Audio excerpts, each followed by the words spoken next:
Bonjour et bienvenue sur notre 17e session Intimus, le webinaire qui accompagne l'intimité relationnelle et sexuelle en temps de confinement. Intimus vous est proposé par la chaire UNESCO Santé sexuelle et droits humains au travers de la plateforme Zoom et sur le Facebook Live. Chaque session Intimus est ensuite à retrouver sur la chaîne YouTube de la chaire, donc chaire UNESCO Santé sexuelle et droits humains. À chaque nouvel épisode d'Intimus, nous accueillons un ou une ou des experts pendant 1 heure, le temps d'aborder un thème en lien avec cette période de confinement et la santé sexuelle. Je suis Georgina Lepoul, je serai à l'écoute de toutes vos questions durant ce webinaire. N'hésitez pas à envoyer vos questions au travers du chat de Zoom en les adressant à l'animatrice ou en commentaire sur le Facebook Live. Vos questions sont bien évidemment anonymes, alors n'hésitez pas à participer. Le sujet que nous abordons aujourd'hui renvoie au quotidien des personnes en situation de handicap, et plus particulièrement à la notion d'intimité. L'intimité liée au corps qui peut être contraint, liée aux gestes aidés du quotidien qui peuvent toucher directement à l'intime, mais l'intimité qui renvoie aussi au droit fondamental de pouvoir choisir sans contrainte, le libre choix étant la prérogative de l'autodétermination. En temps de confinement, où nous sommes tous contraints physiquement de rester chez nous, nous sommes amenés encore plus à penser ensemble aux entraves que peuvent subir les personnes qui vivent avec un handicap ou une maladie invalidante. Un corps plus vulnérable est déjà, selon la personne handicapée, plus confiné. Pour une personne en situation de handicap, l'accès à son propre corps peut être rendu difficile, voire impossible, à cause de difficultés à se mouvoir, à cause de douleurs qui freinent ou encore à cause d'un environnement qui provoque une accessibilité. Donc pour aborder cette thématique aujourd'hui, nous n'accueillons pas une, mais deux intervenantes, Isabelle Gomez d'Acosta et Florence Mejekas-Noschbauer, toutes deux intervenantes expertes en situation de handicap. Bonjour Isabelle. Bonjour. Et bonjour Florence. Donc merci toutes les deux d'être avec nous aujourd'hui. Donc vous êtes toutes les deux aussi militantes dans plusieurs associations qui défendent les droits des personnes en situation de handicap. Et nous avons la chance de vous accueillir ici non seulement parce que vous êtes expertes sur la thématique, mais aussi parce qu'en préparation de ce webinaire aujourd'hui, vous avez fait tout un travail de récolte de témoignages pour venir enrichir notre échange. Oui, tout à fait. Ce qui était intéressant, c'était d'illustrer nos propos par des témoignages pour rendre tout ce webinaire plus vivant et peut-être mieux comprendre le sujet. Et pour ce faire, nous avons eu la participation des étudiants du DU PESH, personnes expertes en situation de handicap avec Paris Diderot. Ces DU nous permet ensuite de faire de l'enseignement, d'être intervenant en santé sexuelle, de faire de la médiation en santé et de l'éducation thérapeutique. Donc, les étudiants du DU PESH nous ont offert leurs témoignages. Et puis aussi, au sein de notre réseau, j'ai pu récolter des témoignages, puisque entre pairs, il y a cette notion de confiance et donc des témoignages affluent sur des sujets très variés et en l'occurrence, aujourd'hui, le sujet de l'intimité. Merci à vous et merci à ceux qui vous ont offert ces témoignages. Pour le bon déroulement du webinaire, j'ai demandé à tout le monde de bien veiller, donc, sauf nos intervenantes évidemment, de veiller à éteindre vos micros et vos vidéos. Et donc pour vous, Florence et Isabelle, une première question, tout simplement, est-ce que la notion d'intimité diffère pour les personnes en situation de handicap ? Alors, la personne handicapée, ça diffère, oui et non. Parce que d'une certaine manière, elle est souvent confinée dans la partie la plus intime d'elle-même, son corps. Et donc, l'intime, c'est un lexique évident en apparence, mais qui pose souvent des problèmes aux personnes en situation de handicap, car elle ne relève pas d'une simple ouverture de son intimité aux autres ou à l'autre, mais c'est aussi des contraintes, comme vous le disiez tout à l'heure, qui entraînent une intimité parfois parcellaire, selon les besoins, et le confinement modifie même les règles de ce partage. Alors, lorsque la notion n'est pas toujours claire, elle l'est encore moins pour les personnes qui vivent en institution. L'handicap amène une dépendance vis-à-vis des autres, mais aussi dans le bien-être qu'on peut avoir dans son quotidien et dans le partage ou la vie qu'on peut mener. Donc, ça amène une dépendance vis-à-vis des autres, mais aussi de la question cruciale qui est celle que nous avons échangé tout à l'heure sur le droit fondamental de notre intimité. On sait que le respect de l'intimité contribue au bien-être, à la conscience de soi et aussi à l'appropriation du corps. Donc, qu'en est-il de cette question d'intimité? Comment peut-on concilier handicap et cette intimité, comme on disait, qui est à renégocier parfois? Donc, Alors, oui, le confinement pose la problématique de la distanciation sociale et physique et questionne de fait l'intimité basée sur les actes de soins. Alors aujourd'hui, on va parler aussi de cette notion de soin et comment on va pouvoir concilier ça. C'est important d'aborder toute la notion du corps et du droit pour concilier handicap et intimité. Donc, j'enchaîne, puisque tu parles du droit, on a aussi dans le droit, on a un article 9 du Code civil qui dit que le droit ne doit pas être troublé par autrui, ni chez soi. Alors, dans le confinement, en ce moment, on n'est pas très troublé, ça c'est certain, ni dans son quant à soi, c'est l'élément de la vie privée qui regarde que soi. Et ce droit est compliqué souvent en dehors du confinement. Il est un peu moins maintenant, comme disait tout à l'heure Florence, parce que on a beaucoup moins de personnes qui rentrent chez soi, mais ça pose d'autres problèmes. C'est celui de ne plus avoir d'aide à domicile ou d'avoir des personnes qui viennent nous aider. Donc, difficile de développer, lorsqu'on a une intimité un peu parcellaire, une confiance en soi, une singularité qu'on pourrait avoir, d'établir des relations avec d'autres, l'écoute, la compréhension, d'assurer une sécurité affective, une connexion avec son corps, de s'ouvrir à l'autre, de s'entretenir et d'être complice dans un aspect mutuel, donc d'avoir une vie privée, tout simplement. Même si en ce moment, la vie privée reste très, très dans l'intime, puisqu'on ne peut pas tout à fait se connecter avec les autres que par la vidéo. Vous avez reçu des témoignages dans ce sens?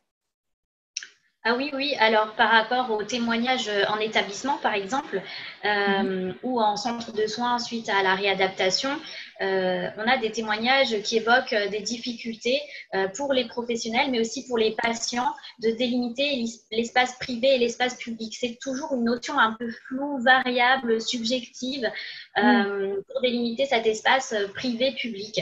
Et dans le cadre, alors, il y a vraiment ce cadre législatif qu'a évoqué Isabelle, mais malgré ce cadre législatif, il ne faut pas oublier l'humain, parce que même si le respect de l'intimité, quand le respect de l'intimité ne vient pas d'une véritable prise de conscience à la fois des professionnels, mais aussi des personnes en situation de handicap, eh bien, ce cadre législatif, il sera vain et il n'aura pas de sens. Alors, le droit en lui-même ne suffit pas et il impose des règles. Alors, par rapport au témoignage, je vais citer celui d'une jeune femme qui, après son accident et traumatisée crânienne, eh bien, nous parle, évoque le regard des patients et plus largement le regard des hommes sur elle qui la mettait en difficulté. Mais plus encore lors de l'invasion de sa chambre et donc de son intimité. Lorsqu'elle exprime ses sentiments et sa peur, elle dit « Personne n'a rien fait » quand un jeune homme est venu se coucher près de moi dans mon lit. J'étais comme de la chair fraîche là-bas. C'est puissant comme témoignage. Elle a donc subi des violences sans que personne n'intervienne. Elle n'avait pas confiance dans le corps soignant car elle sentait une incompréhension de leur part. Et dans le handicap, on sait que nous sommes parfois forcés de laisser rentrer quelqu'un dans notre domaine intime, ou parfois le soignant ou la soignante rentre dans notre intimité sans y avoir été autorisé. Alors, le consentement va être un fil conducteur au cours de ce webinaire et notamment lors des témoignages dont je vous fais part. Un autre petit témoignage qui dit d'un homme qui dit « Cette aide-soignante s'asseyait sur mon lit pendant que ma femme me rendait visite, c'était gênant ». Donc, on voit bien la revendication d'un domaine réservé et l'intimité est généralement associée à la vie privée. Et dans la vie privée, il y a aussi la vie affective, mais nous y reviendrons tout à l'heure. Oui, des témoignages oui, très, très forts. Vous parliez tout à l'heure du domaine privé et du domaine public. Ça m'amène à poser la question du corps, de la dimension du corps. Quelle est l'importance du coup de la dimension de ce corps et de la manière dont les autres le traitent, les autres qui peuvent être soignants, du coup dans ce rapport intimité-handicap?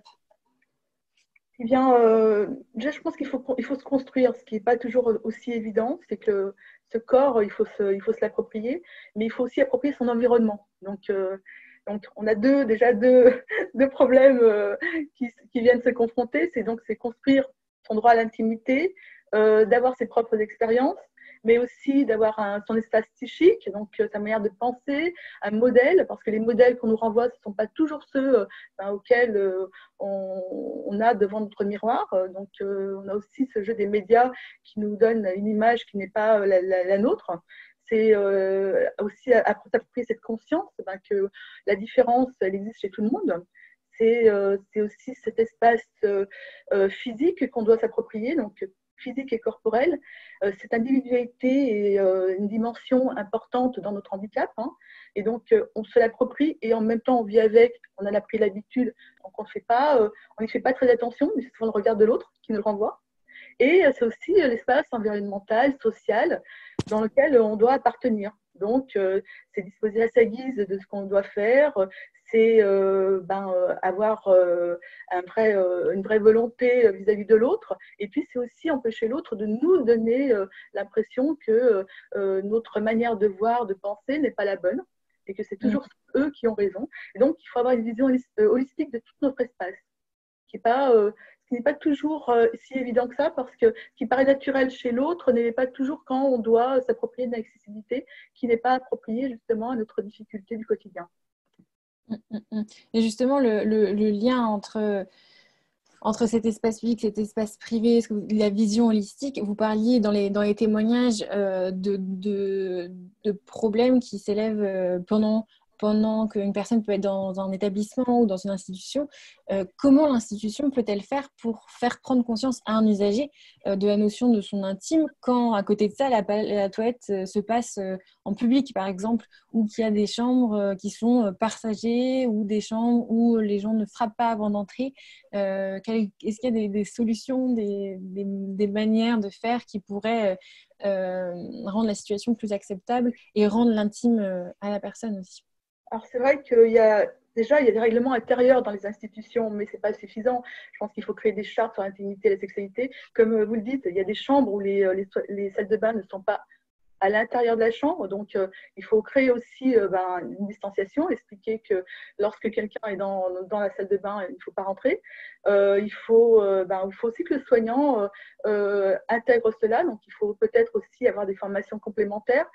C'est créer des médiations pour expliquer en santé, pour expliquer comment l'intimité et entre la vie privée et la vie publique, eh bien, ce sont bien deux choses différentes et que la chambre en fait partie, de même que la salle de bain. Et puis, c'est aussi savoir apprendre, en tout cas, tout à chacun, de taper à la porte, de savoir à quel moment on rentre. Lorsque la personne répond et si elle ne peut pas répondre parce qu'elle a des difficultés d'élocution, eh bien, c'est de mettre des choses en place pour que ça puisse se faire. C'est toutes ces choses-là qui sont nécessaires pour qu'une activité se crée. Et oui, une chambre dans une institution, c'est un lieu privé et donc il faut le respecter comme n'importe qui dans n'importe quel domicile. Il y a quelqu'un qui me demande si c'est donc fondamentalement la formation des soignants qui est en cause dans ces problèmes. Je pense que c'est la formation des soignants qui n'est pas suffisante parce qu'on ne parle pas suffisamment de handicap dans ces formations-là. Et puis, c'est aussi apprendre aussi à la personne handicap, parce qu'elle vient d'institution, qu'elle a le droit à cette vie privée. Donc, je pense que c'est un partage mutuel. C'est la sensibiliser à ses droits et c'est vraiment mettre en avant la communication entre les deux. Effectivement, la formation manque cruellement de la part, chez les personnes soignantes. Je pense que ce n'est pas seulement un témoignage qu'il faut mettre en place avec le soignant, c'est vraiment un contrat entre les deux, en expliquant, voilà, c'est vrai, tu rentres parce que tu as l'habitude de rentrer, mais tu ne devrais pas le faire. Tu ne devrais pas le faire parce que si tu étais chez toi et que quelqu'un de l'extérieur rentrait dans ton domicile, tu ne l'accepterais pas. Donc, c'est à peu près la même chose. Ça peut être de la médiation en santé aussi, individuelle et en fonction du handicap. Oui, parce qu'on a d'une part la question de la formation des soignants qui peuvent avoir des comportements gênants ou posant problème, mais on a aussi d'une part la prise de conscience aussi des personnes, les aider à prendre conscience qu'ils ont droit à un respect de leur intimité. Et donc justement, comment aider les personnes plus fragiles qui ont perdu ou qui n'ont pas toujours acquis la conscience de leur corps qui ont des difficultés à exprimer leurs sentiments, à prendre conscience de la réalité de leur propre expérience existentielle, de leurs émotions, de leurs désirs, de leur intimité, de leur corps. Je crois que c'est tout l'enjeu de notre webinaire aussi, hein, c'est de faire prendre conscience. Pour moi, c'est le maître mot, hein, faire prendre conscience, comme je le disais tout à l'heure, de la part des professionnels, mais aussi des personnes en situation de handicap elles-mêmes. Dès lors où on aura cette prise de conscience, je pense qu'on peut faire un petit bout de chemin ensemble. Et Isabelle le rappelait, c'est une histoire de contrat et c'est aussi une histoire de communication entre les deux, entre tout le monde. Ça peut être entre les soignants et le soigné, la personne en situation de handicap, la personne concernée. Ça peut être aussi quand il y a un aidant familial, ça peut être au sein du couple. Enfin, en tout cas, la communication est de mise, hein, pour réussir à respecter l'intimité de la personne en situation de handicap.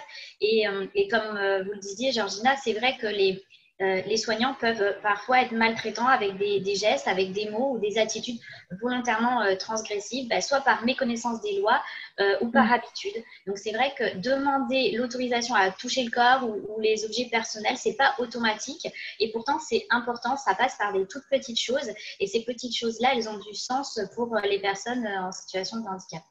Il y a quelqu'un qui commente que cela finalement renvoie fondamentalement à la question des droits humains qui sont partagés par tous, et les droits humains sur lesquels on travaille notamment à la chaire UNESCO en lien avec la santé sexuelle. Et il y a clairement une dimension qui n'est pas encore tout à fait acquise pour tout le monde à ce niveau-là. Tout à fait. Je pense qu'on a pris l'habitude d'infantiliser la personne en situation de handicap. Pas toujours, mais de temps en temps. Il y avait un témoignage d'une personne il y a un jour qui me disait est-ce que quand tu dis bonjour, est-ce que toi on te caresse les cheveux? Je dis non, on me serre la main. Donc voilà, moi on me serre à chaque fois, on me passe toujours la main dans les cheveux et on oublie de me tendre la main.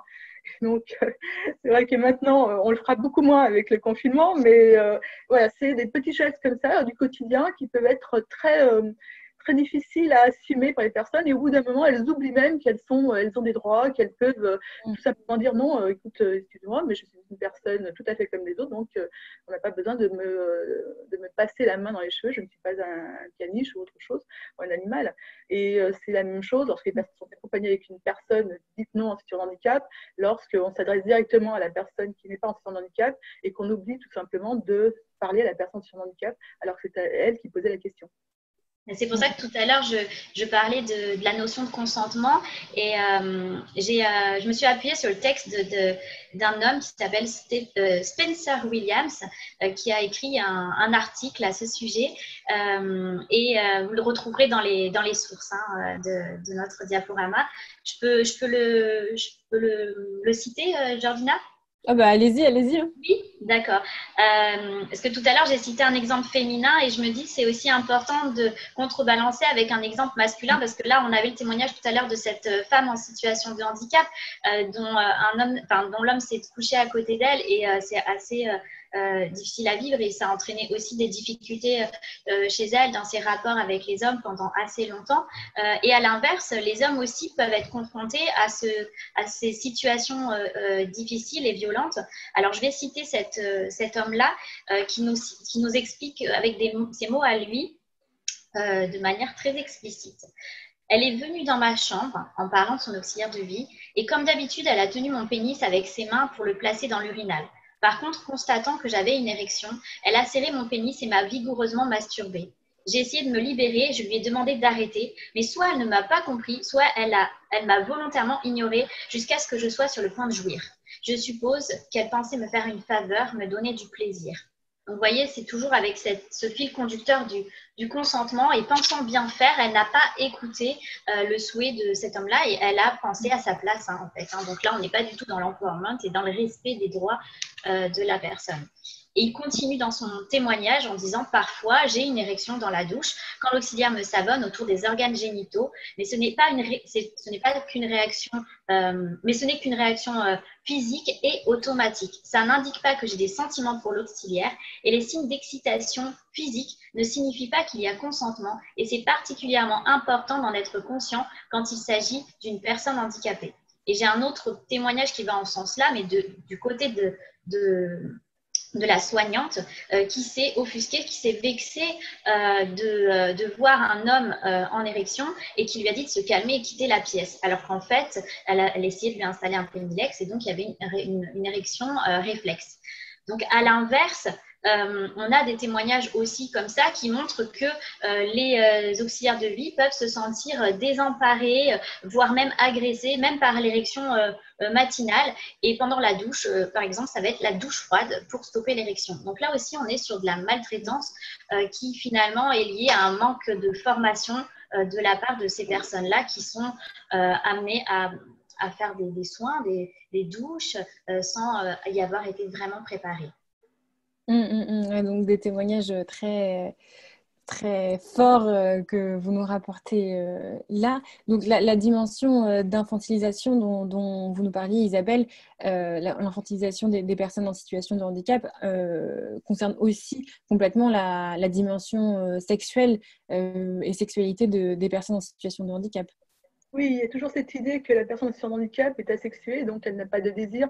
Et en même temps, on prend peur dès que, comme dit Florence, dès qu'il y a une érection qui est involontaire en plus, parce que c'est physiologique, tout d'un coup, on se dit, oui, mais est-ce que, pour le coup, il n'est pas asexué, mais est-ce que c'est pas plutôt quelqu'un qui va m'agresser, alors que si la personne a un handicap un peu important, elle ne risque pas de bouger et de sauter sur le professionnel, mais c'est vrai qu'il y a toujours cette ambiguïté entre l'ange et le démon et pas tout à fait celui de l'être humain sexué et qui a des désirs, des envies, des besoins, d'être touché, d'être caressé, de se sentir réconforté par moments, d'avoir aussi des câlins lorsque ça se passe bien ou ça se passe mal. Donc voilà, c'est aussi ce corps qui a besoin, comme tout autre, d'avoir des sensations et qui en a aussi involontairement, comme tout à chacun, le matin ou l'après-midi ou autre. Et donc, oui. Il y a quelqu'un qui commente d'où l'importance d'une médiation réalisée par par une personne en situation de handicap. Tout à fait. Et c'est pour ça qu'on parlait au début de la médiation. Je pense que la médiation, c'est un vrai moyen d'expliquer les choses, de régler certains problèmes du quotidien qui peuvent être faits par la parole et qu'il ne suffit pas de grand-chose pour améliorer les situations et pour expliquer. En fait, il faut instaurer des véritables échanges pour un consentement libre et éclairé et prendre en compte le consentement de la personne qui n'a pas le plein usage de ses facultés mentales, psychiques ou physiques et de s'assurer surtout que le consentement n'est pas un faux choix, mais ni une acceptation par défaut si le handicap ne permet pas de s'exprimer, de comprendre ou d'accéder à son corps. Finalement, on voit que les limites, elles sont individuelles et que dans tout ce qu'on explique, le corps a une dimension importante, un rôle central, mais parfois compliqué à comprendre pour les professionnels parce qu'ils ont banalisé l'intime, la nudité et voient le corps comme un objet de soin et non comme de sensation. Alors, leur regard indifférent amène les personnes handicapées à considérer leur corps abstrait et de perdre conscience parfois même de leurs désirs. Et en même temps, comme dit Isabelle, eh bien, ils revendiquent de ne pas être asexués, ils ne veulent pas s'exclus. Hein. De fait, le regard des autres leur renvoie régulièrement le fait de ne pas avoir les mêmes besoins, c'est ce qu'Isabelle expliquait. Hein.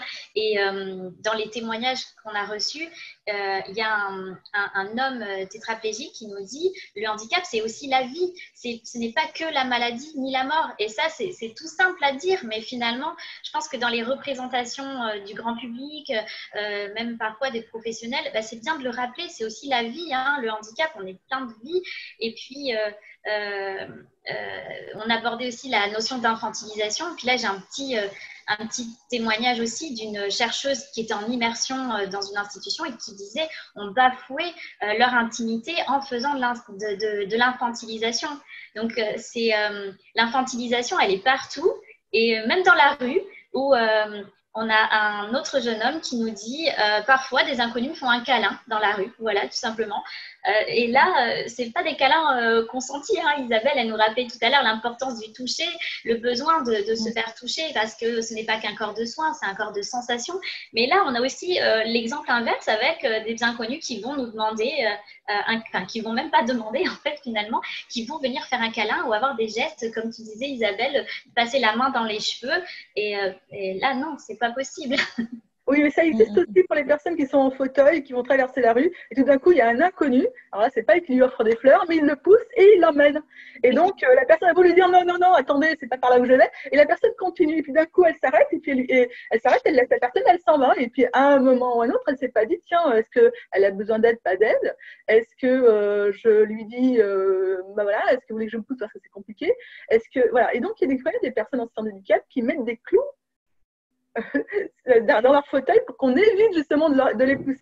C'est très drôle, dans la gare, j'en avais vu et j'avais trouvé ça très très drôle et je me suis dit, tiens, cette personne-là avait déjà dû être poussée quelque part sans son consentement, sans aucun droit. J'avais vu une image, oui, tu m'y fais penser Isabelle, mais j'avais vu une image sur Facebook avec des poignées comme ça, donc voilà. Finalement, on voit qu'il y a une réponse qui est assez virulente.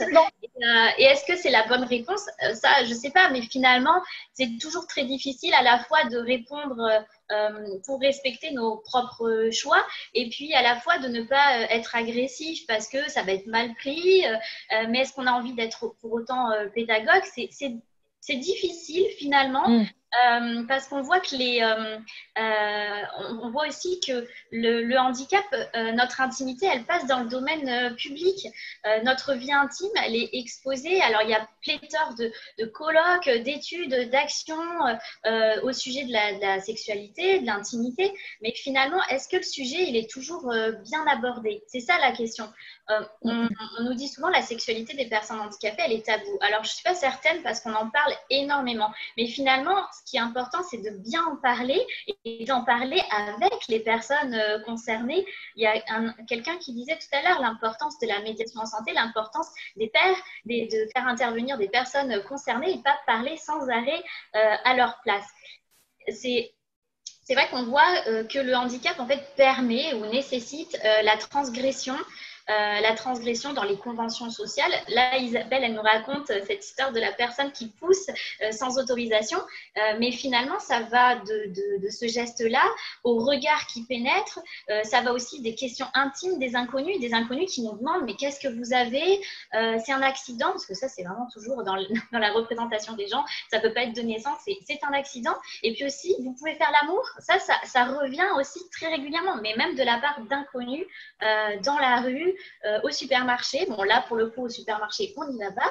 Mais ce sont des questions qui reviennent. Donc, est-ce que notre intimité, elle passe dans le domaine public?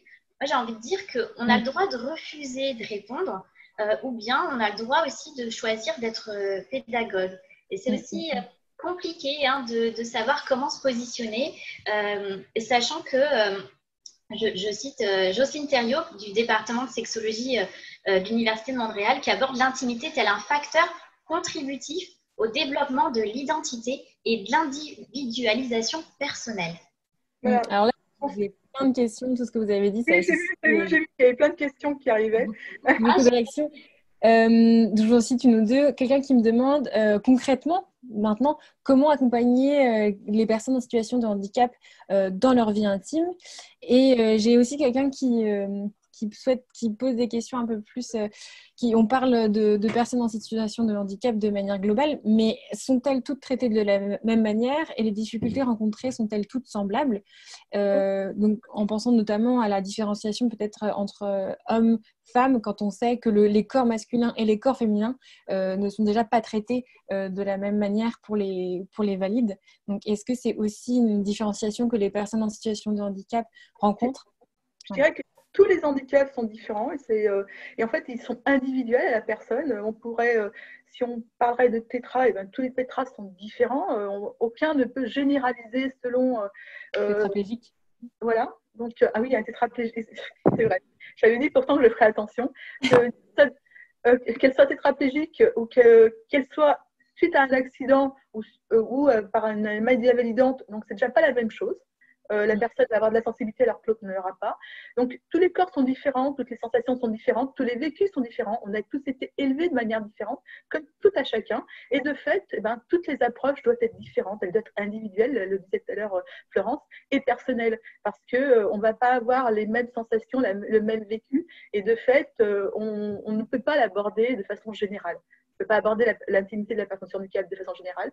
Et puis, c'est vrai que ce n'est pas toujours la sexualité de la personne sur handicap qui est tabou, mais c'est plutôt son intimité, comment elle l'aborde, sa pudeur. Mais évidemment, la pudeur de la personne en handicap peut être aussi la même que celle d'une personne qui n'est pas en handicap, mais comme elle est abordée différemment par les professionnels de soins ou par d'autres professionnels, évidemment, ça nous ramène au corps et à nos difficultés.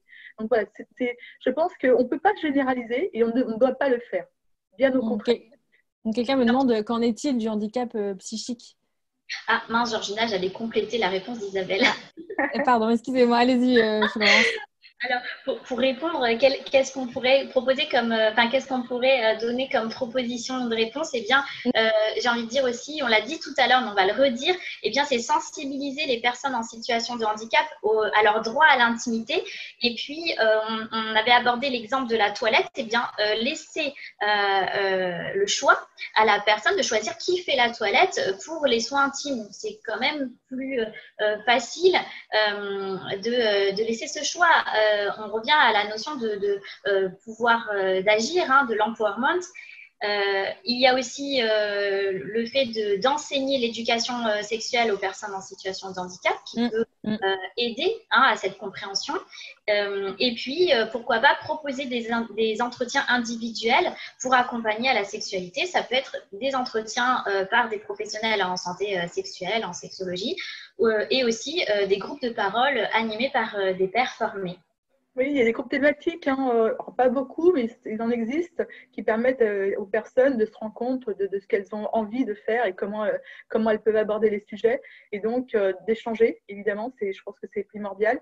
Et de se rendre compte qu'en fait, elles ont des choses en commun, mais qu'elles ont beaucoup de choses différentes et que leurs envies ne sont pas toujours les mêmes. Donc ça, c'est vrai qu'il faut peut-être instaurer beaucoup plus d'échanges, quelle que soit la manière dont on les instaure. En tout cas, c'est de créer des choses qui permettent aux personnes de pouvoir en parler, parce que je pense que c'est vraiment une nécessité, c'est de pouvoir parler. Tout à l'heure, tu parlais de l'handicap psychique. Psychique fonctionne souvent différemment. Alors moi, je ne suis pas une spécialiste de l'handicap psychique, mais je sais que eux aussi, souvent, disent qu'ils ont besoin de s'exprimer. Ils ont besoin de dire les choses quand ils peuvent le dire. Et je pense qu'il faut être très attentif aussi, parce que la manière dont ils abordent l'intimité est très différente par exemple, d'un handicap moteur. Et donc, ça aussi, il faut en tenir compte. C'est ce que je disais tout à l'heure. Tout handicap est différent, comme tous les corps sont différents et comme notre vision à nous, elle est différente. Il faut aussi accepter que des personnes ont des difficultés à intégrer l'intimité parce que dans leur handicap, c'est quelque chose qui n'est pas vu de la même manière. Mais la réponse, elle est individuelle. Exactement. Il y a quelqu'un qui me pose la question, est-ce que ça existe des formations, des ateliers ou des cours sur les questions de sexualité pour les personnes en situation de handicap? Et là encore, quelqu'un qui me demande en particulier pour les personnes avec un handicap psychique et qui a mis entre parenthèses notamment trisomie. Est-ce que vous savez si ça existe, ou est-ce que c'est une éducation qui va se faire par les pairs ou par les soignants s'ils ont été sensibilisés ou... Qui est en trisomie 21, je pense qu'ils sont très en avance. Ils font des choses vraiment très, très bien, les amours. Un très bon outil. Ils ont des kits qui sont très, très pédagogiques. Donc, je pense que de ce côté-là, allez sur les sites, vous verrez, les amours, trisomie 21, vous trouverez pléthore de choses qui sont extrêmement bien faites et faites par eux. Donc, je pense qu'ils ont très bien su exprimer leurs besoins, leurs envies, et qui n'est pas très différente de celles qui ne sont pas en situation de handicap. Mais par contre, de l'appropriation du corps, et on en parle depuis le début, mais l'appropriation du corps, ça reste quand même quelque chose de très important. Il y a quand même des personnes qui n'ont jamais vu leur corps. Et donc déjà, il faudrait déjà commencer par s'approprier son corps. Donc, pouvoir le voir. Ce qui paraît tout simple pour une personne de se déshabiller, de se voir dans une glace, ce n'est pas toujours le cas pour beaucoup de personnes qui n'ont parfois jamais vu leur corps, même pas du tout nu. Donc, et ça, c'était au centre de ressources où on m'expliquait, on déshabille la personne et on lui montre son corps. Et ça, c'est déjà presque un premier pas. Oui, il existe des ateliers différemment. Alors là, j'invite les personnes à aller voir sur les sites dans leur région, de s'y intéresser, de voir dans certaines associations qui font des choses très bien. Il y a aussi de l'éducation thérapeutique qui est introduite de plus en plus selon les maladies, la pathologie qu'on va avoir, parce que évidemment, une maladie peut aussi entraîner des difficultés à reconnaître son corps parce qu'il a changé, parce qu'il y a des tas de choses comme ça, et son regard aussi sur soi, et puis aussi sur tout ce qu'on a envie de faire avec, et qu'on nous dit non, c'est pas possible, etc. Les médecins évoluent beaucoup sur ce sujet, les professionnels de soins aussi, mais pas aussi vite que peut-être que les personnes le souhaiteraient. Alors, est-ce que j'ai répondu à toutes les questions, parce qu'il y en avait quand même beaucoup? Il y en a beaucoup. Et peut-être qu'il faut compléter aussi. Ça me paraît très, très, très complet déjà. Je crois que c'était surtout comment travailler avec ces outils-là. C'est ça, ce qui revient beaucoup, c'est la formation des professionnels. Et c'est pour ça qu'on est là aussi aujourd'hui. Il ne faut pas hésiter après à nous contacter ou à cliquer sur les sources qu'on indique, et aussi aller sur le site de la chaire santé sexuelle et droits humains, parce qu'il y a des choses. Mais je pense que c'est ça, les personnes sont un peu démunies parce qu'elles ne savent pas où aller. En tout cas, il y a des choses, rassurez-vous. Et on est aussi là pour répondre, mais on ne pourra pas tout dire aujourd'hui. On est prise par le temps, mais au niveau des ressources, on pourra étayer tout ça par la suite, bien sûr. Mais je pense que chaque association, même pour le handicap psychique, chaque association a beaucoup travaillé ces sujets-là, ont mis des tutos, des choses sur leur site. J'en ai encore vu un passer qui s'appelle, qui est sur l'handicap psychique, et donc qui est sur comment se masturber seul, parce qu'on peut, évidemment, si on ne sait pas, on peut vraiment se blesser, et c'est compliqué. Donc voilà, il y a, je pense que selon la pathologie qu'on a, selon les handicaps qu'on a, je pense qu'il y a des sites qui sont appropriés et qui peuvent répondre, et comme disait Florence, peut-être interroger dans les associations. Et puis je pense que plus on développera des gens concernés et qui viendront dans les formations, non pas témoigner, mais venir en co-animation, et plus on évoluera sur ces sujets-là. Donc tout ça dans le but d'une éducation globale finalement des personnes en situation de handicap, des soignants, mais aussi peut-être de tous, pour arrêter avec cette asexualisation des personnes en situation de handicap, quoi, mais aussi donner les moyens, parce que j'ai cité quand même des témoignages à charge pour les soignants. Et du côté des soignants, ils nous expliquent aussi que la réalité de leur métier, et c'est de faire de l'empathie et de la responsabilité, et souhaitent que leur métier soit valorisé, mieux payé, et même inscrit dans les répertoires nationaux des professionnels de santé. Donc je crois qu'il y a aussi ce côté-là à mettre en place, et la reconnaissance de ces métiers qui sont dévalorisés et sous-payés. Donc du coup, alors, il y a quelqu'un qui me dit tous ces outils sont formidables, mais il est nécessaire d'être formé pour les utiliser à bon escient. Et c'est vrai que même si ça c'est pas le thème aujourd'hui, et il faudrait en reparler une prochaine fois, il y a aussi des gens qui se lèvent la question de l'assistance sexuelle.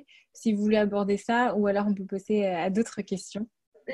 Juste une petite phrase, l'assistance sexuelle, c'est ce qu'on dit depuis tout à l'heure, c'est une des propositions qui existe au milieu de plusieurs propositions. Ça ne peut pas être la proposition, c'est une d'elles.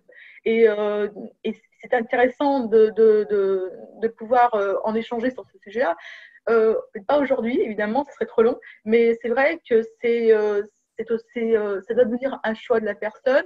C'est pourquoi elle choisit cela, à quel moment, et je pense que c'est un accompagnement aussi avant d'arriver à un essentiel. Il y a tout un accompagnement, on le dit depuis le début, c'est quel choix on veut faire, et à quel moment on sent que c'est compliqué et qu'on a besoin peut-être de se découvrir et qu'on n'a pas trouvé la bonne solution, et qu'à un moment, on va faire ce choix-là au milieu de tant d'autres, mais avec un cadre éthique, avec le respect des droits, et avec beaucoup de choses qui devront être mises en place, évidemment.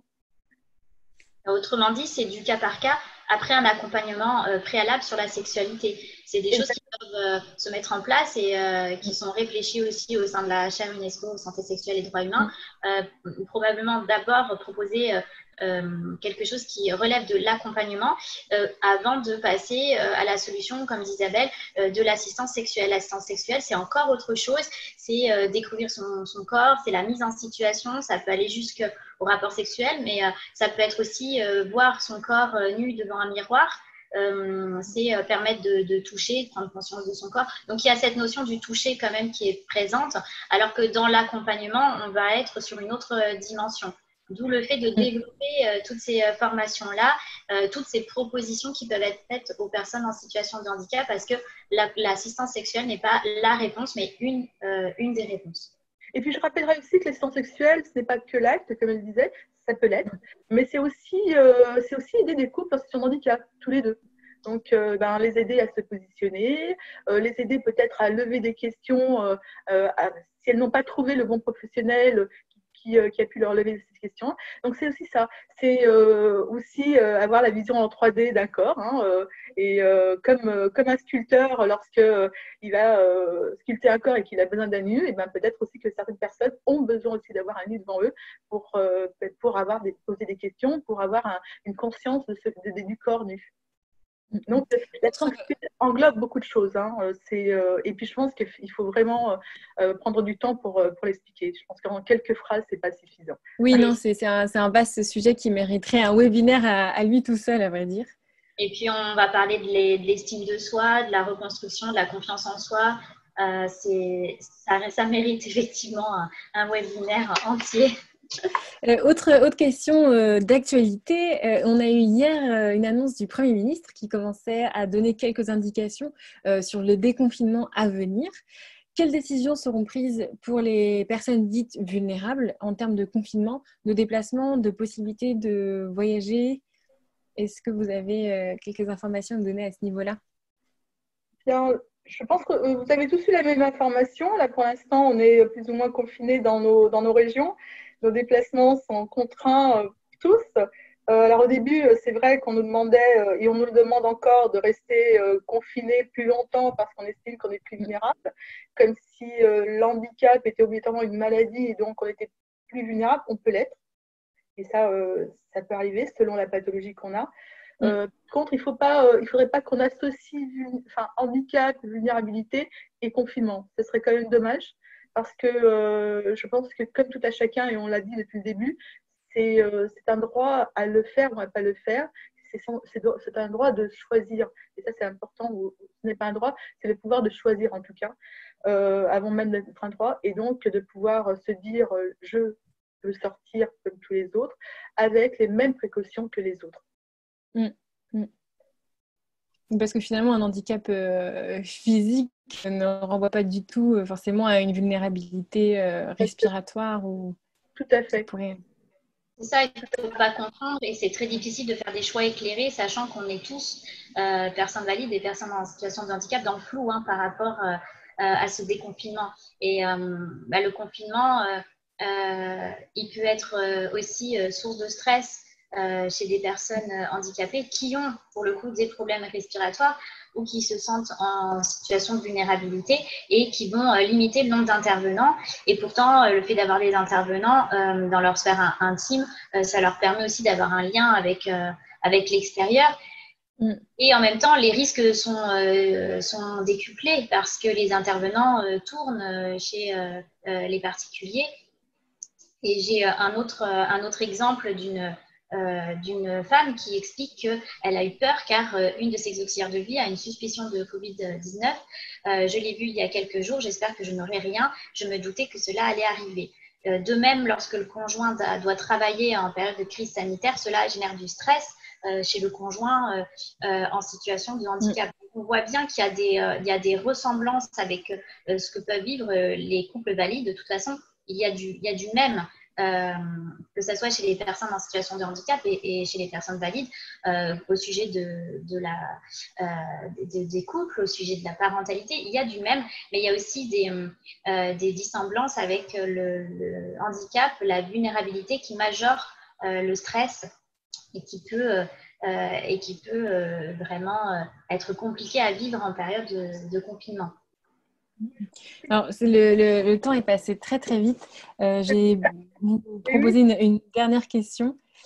Quelqu'un, alors là, nouveau sujet complètement. C'est vrai qu'on en a tellement, ça passe très vite. Bref, quelqu'un qui nous pose la question de la conjugalité et la parentalité et de préserver cet intime justement pendant la période de confinement pour les personnes en situation de handicap. Comment est-ce possible? Est-ce possible? Ça l'est et ça ne l'est pas, hein. Je crois que c'est toujours la même question. C'est que lorsqu'on a beaucoup d'intervenants, eh bien, c'est comme disait Interplan, évidemment cette peur des personnes qui interviennent. Et donc, est-ce que on se dit, est-ce que en fait, je peux, avec mon conjoint ou mes enfants, continuer à les embrasser alors que j'ai des personnes qui rentrent et qui sortent?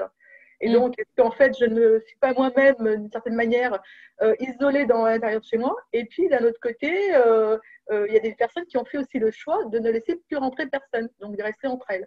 Et de faire peser sur leur conjoint ou conjointe le handicap ou la maladie. Et donc, de trouver aussi d'autres solutions, d'essayer de mettre en équilibre, évidemment, toute cette aide importante qu'il faut amener. Donc, savoir à quel moment eh bien, le conjoint ou la conjointe devient l'aidant et à quel moment eh bien, il devient l'amoureux et l'amoureuse. Et là, ça devient plus compliqué parce que tant qu'il y a le soignant qui vient ou l'auxiliaire de vie, l'aide à domicile, on peut très bien faire ce partage-là. Et dès qu'on décide en fait d'être isolé et de vraiment se confiner sans plus de personne qui rentre à la maison, et bien là, il faut savoir aussi mettre des limites. Et je pense que c'est vraiment le plus compliqué à faire parce que entre la caresse du soir et la toilette, comme on en parlait tout à l'heure, et bien là, il faut une distanciation des deux. Ou alors, on peut avoir les deux, la caresse de la toilette et la caresse du soir. Après, il faut voir. Il faut voir comment on instaure les choses. J'ai un témoignage comme ça d'un homme qui nous dit: j'ai des soins intimes à faire et je n'ai pas le choix. J'ai une aide humaine pour faire ces gestes-là, mais je dois aussi insister pour obtenir le droit d'avoir quelqu'un le soir pour poursuivre ces soins, car je ne veux pas que ce soit ma femme qui fasse ma toilette intime, par exemple. Elle doit rester ma femme. Donc, ça confirme ce que nous explique Isabelle, c'est que finalement, eh bien, pour répondre à la question, Georgina, ce sont aussi les dispositifs. Alors, la communication, on en a parlé, c'est très important, mais aussi les dispositifs qui existent, qui peuvent justement créer l'équilibre, qui sont des vecteurs d'autonomie et d'équilibre dans la conjugalité et dans la parentalité. Donc, j'ai aussi envie de dire que la parentalité, ça existe chez les personnes en situation de handicap. Et les dispositifs, ce sont par exemple les aides humaines, comme la PCH, la prestation de compensation du handicap, qui existe pour les soins essentiels du quotidien et qui existent aussi au niveau de la parentalité dans certains départements comme la Gironde, parce qu'on s'est battu pour ça aussi. Donc, ce sont des vecteurs d'autonomie et d'équilibre. Voilà, un équilibre global à trouver. Voilà, et en confinement, voilà, c'est cet équilibre-là qui est très compliqué à mettre en place. Même avec les PCH, mais avec tout le reste, c'est un moment. Bon, hier, c'est ce que Camille disait, c'est d'arrêter justement comment on fait toute la partie administrative lorsqu'on arrête un auxiliaire de vie et comment on va faire pour la reprendre et puis à quel moment on va remettre son enfant à l'école. Est-ce qu'on va décider de le faire maintenant ou pas parce qu'on estime oui ou non qu'on est plus ou moins fragile et puis l'enfant est resté, et ça je pense que je laisserai Florence en discuter, c'est que l'enfant est resté très longtemps, il a l'habitude aussi d'être très protecteur avec ses parents et donc à un moment, et puis il s'est dit là, je suis à l'école à la maison, est-ce que j'ai envie de reprendre avec les autres enfants parce que ces enfants-là ont une très grande intimité avec leurs parents. Et c'est normal, ils se traitent de manière pas différente, mais de façon beaucoup plus intense.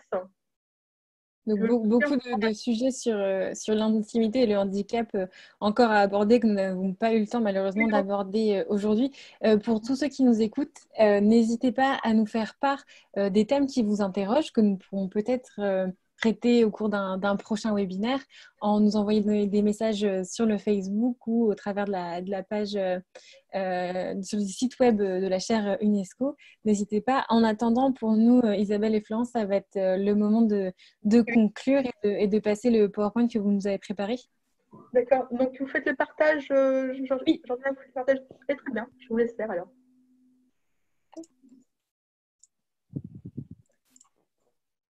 Donc, on va le faire à deux voix avec Florence. Donc, toujours sur mon handicap, mon intimité et le confinement. Donc, c'est une synthèse de tout ce qu'on s'est dit. Donc, on a choisi la décoloniale de René Magritte sur le regard de l'autre comme sujet d'invisibilité et le droit à l'intimité. Donc, alors là, c'est très représentatif. Oui, on voit une silhouette de dos assez banale, assez anonyme, et en fait, ça cache, ça montre l'invisibilité qui cache la richesse infinie du monde intérieur. Et ce monde intérieur, on le voit à travers ces nuages magnifiques en transparence. Et finalement, l'artiste veut définir l'invisible grâce à un effet inattendu et bouleversant. Et en s'exprimant ainsi dans toute son œuvre, dans toute l'œuvre de Magritte, il nous rappelle que sa finalité est de changer notre vision du monde, et il démontre que les images sont trompeuses. Il y a un décalage entre la fiction et la réalité. C'est ce qu'on a voulu aussi dire avec Isabelle aujourd'hui, hein, c'est qu'il ne faut pas se fier uniquement aux apparences, mais finalement, il y a une immensité derrière la personne en situation de handicap. Hein. Il faut aussi réfléchir aux représentations qu'on a du handicap pour aller voir plus loin et voir justement les sujets qu'on a abordés, hein, l'intimité, mais aussi l'amour, la conjugalité et la parentalité. Voilà, voir au-delà pour voir qui est vraiment la personne face à cette invisibilité. Magritte a cette intelligence de montrer ce qui n'est pas, qu'on ne le voit pas, et en même temps de nous dire ce qu'on voit, ce n'est pas toujours la réalité. Donc c'est peut-être ça aussi, c'est découvrir avant la vision même, c'est de découvrir l'autre. Très parlant comme image. Exactement.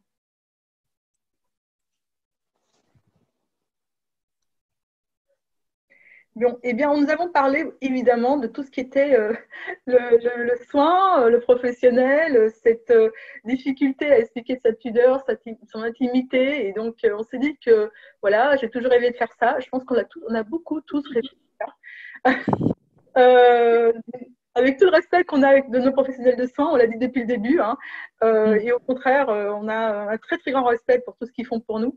Et c'est vrai que parfois, dans leur quotidien, ils oublient, parce que c'est une partie de leur quotidien, ils oublient ils sont focalisés sur le soin, et ils oublient véritablement l'intimité, et que le corps, qui n'est pas gênant pour eux, peut l'être pour la personne. Et surtout, s'il est exposé à tous, ça peut être compliqué. Mais il faut justement avoir cette intimité mutuelle, et donc cette photo représente bien. La personne, voilà, c'est la personne à qui on confie une responsabilité énorme, et donc s'occuper de nous et de comprendre et de nous respecter, comme on le respecte aussi, parce que, comme je le disais depuis le début, on a un très grand respect pour le travail qui est fait, évidemment.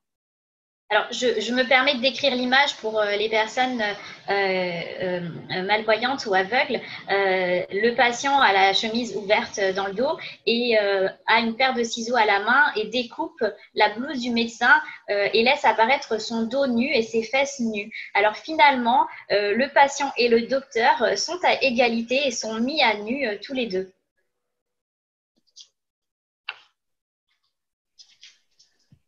Là, je te laisse, puisque tu es quand même la spécialiste de notre. Ah ben, moi, j'allais dire de la parentalité. Bon, bah écoute. J'introduis la première phase, c'est le corps comme sujet de l'intime. Hein, et là, on a un magnifique couple qui nous dit mon intimité n'est pas invisible, et qui sont en train de s'embrasser. Et donc, vas-y, Florence, parce que j'ai déjà décrit je termine. On en a parlé tout à l'heure, mais là, c'est important de le redire. Les personnes handicapées ne sont pas asexuées. C'est quelque chose qui revient très régulièrement. Et puis, l'intimité comme développement de l'affectivité et de la sexualité. L'importance du corps et du respect de la personne sexuée qui a, qui a une vie intime, une vie amoureuse et une vie sexuelle. Et on peut être aimé comme on est. Et la photo là de ce couple qui s'embrasse, c'est très belle, et elle le démontre encore. Oui, très, très, très jolie photo que vous nous avez envoyée, très parlante. Et donc, il parle d'intimité, d'affectivité et de sexualité. Et donc là, on arrive à la parentalité et le handicap. Hein. C'est vrai qu'en ce moment, on doit maintenir une certaine distanciation physique, pas seulement sociale. Pour les parents sans handicap, c'est pas toujours très simple. Ça n'est pas chez les personnes, à vrai dire, mais pour les parents sans handicap, on a, je pense, encore plus de toucher l'enfant, d'être encore plus en contact.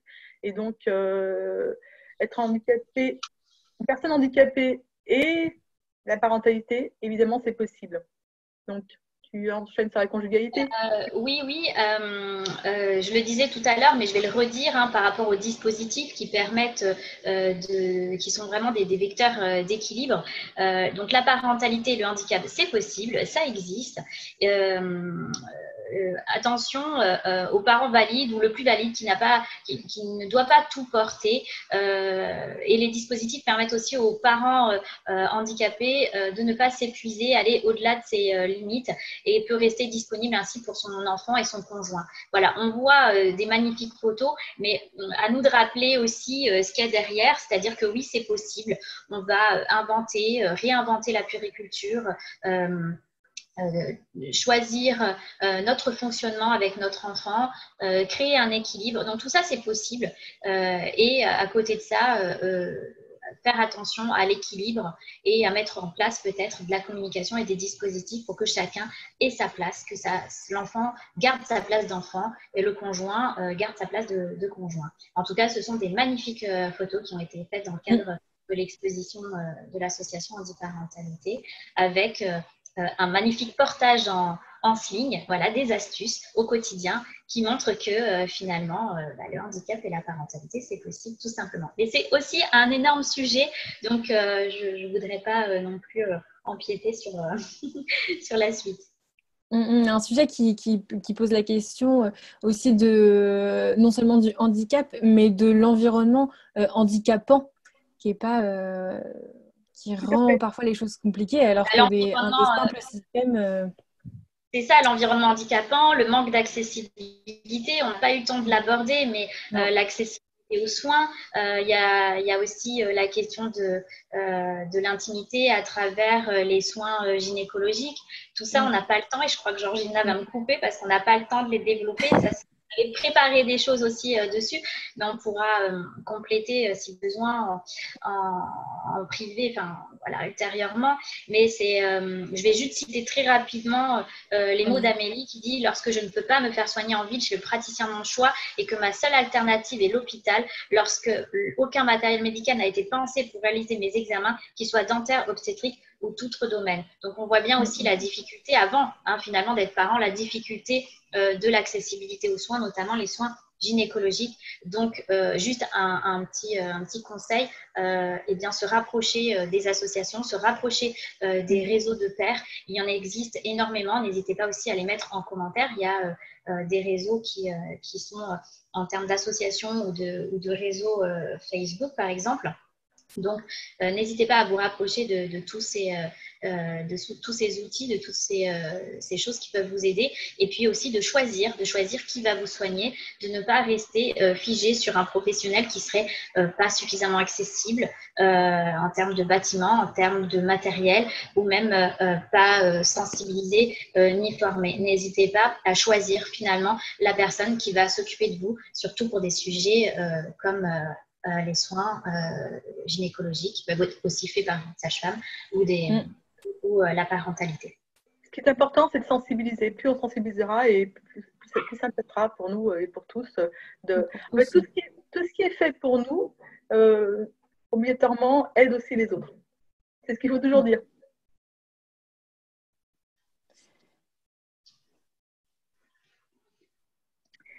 Donc, et bien aussi, tout à l'heure on le disait, le déconfinement et le confinement, la vulnérabilité. Charles Gadou explique bien que la violence de la mise à l'écart et des fragilités, le fantasme des perfections de notre humanité, c'est une urgence, c'est de rappeler qu'il n'y a pas de vie minuscule. Donc, c'est vraiment ce qui est important, c'est de conserver les droits fondamentaux des personnes en situation de handicap, c'est respecter l'autre dans son intégrité, sa dignité, et c'est de lui permettre de faire des choix. Alors, je le disais, pouvoir choisir si on déconfine, on ne déconfine pas, pouvoir choisir si on est touché ou pas touché, pouvoir choisir son médecin, pouvoir choisir au quotidien et acquérir ce choix, c'est primordial pour justement ne plus être invisible. Qui est le fondement de la liberté et de l'autodétermination qui font partie de nos droits humains fondamentaux, partagés par tous, valides ou pas. Tout à fait. L'autodétermination, c'est extrêmement important, on l'a dit dès le début, et ça a toujours ça a rayonné sur toutes les interventions qu'on a eues ce matin. Tu veux compléter? Non, donc, tu as très bien expliqué. Et puis, Vas-y, je t'en prie. Vas-y. Parce que...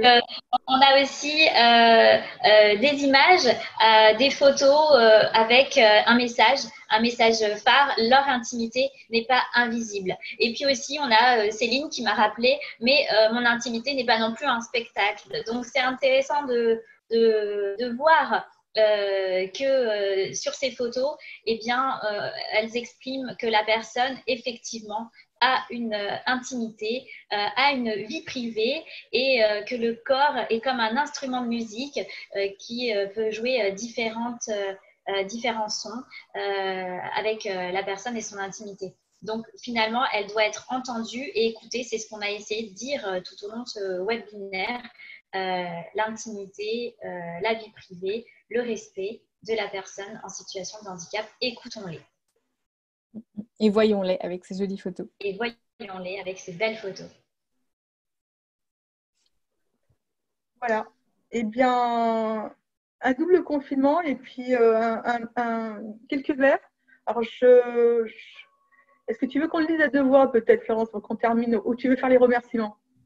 Donc, je vais J'adore Aimé Césaire, mais je te laisse. Aimé Césaire, que j'aime beaucoup, et j'avais vu sur sa tombe ces vers et qui m'avait énormément parlé et qui me parle encore plus, c'est « J'habite donc une vaste pensée, mais le plus souvent, je préfère me confiner dans la plus petite de mes idées. » Et je pense que c'est souvent ce qui nous arrive, nous, en situation de handicap, c'est qu'on se tait parce qu'on ne sait pas toujours où, comment écrier notre envie de dire les choses. Et puis, je tiens à remercier Sandra, Laetitia, Céline, Alain, Adim et Thomas, Maurice, Catel et les étudiants du DU Personnes expertes en situation de handicap à Paris Diderot. Et merci à toutes et à tous pour leur contribution et leur témoignage. Donc là, vous avez toute une proposition de ressources. La liste sera retrouvée sur la vidéo, en replay sur le Facebook ou sur le YouTube, la chaîne YouTube de la chaire UNESCO. Donc, une petite sélection que vous avez faite pour nous en lien avec les thèmes que nous avons abordés aujourd'hui. Et vos contacts aussi, pour ceux qui seraient intéressés peut-être pour vous poser des questions.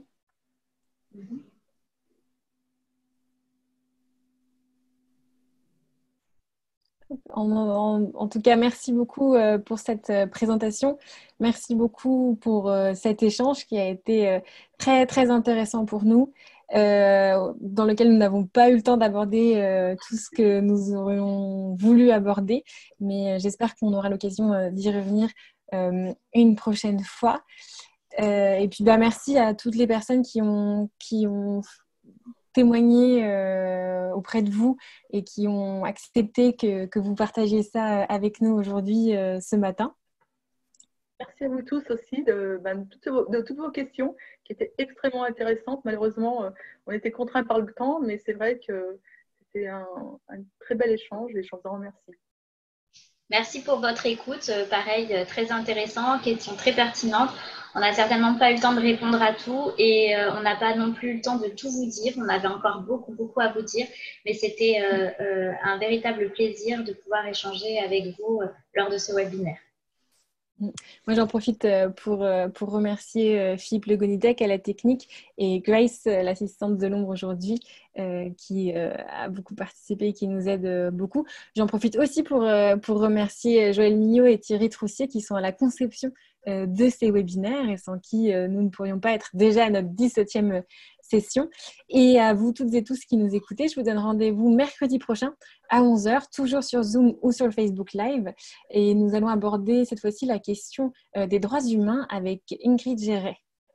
Voilà, je vous souhaite à tous une bonne journée et une bonne suite de confinement. Merci. Bonne journée. Au revoir. Au revoir.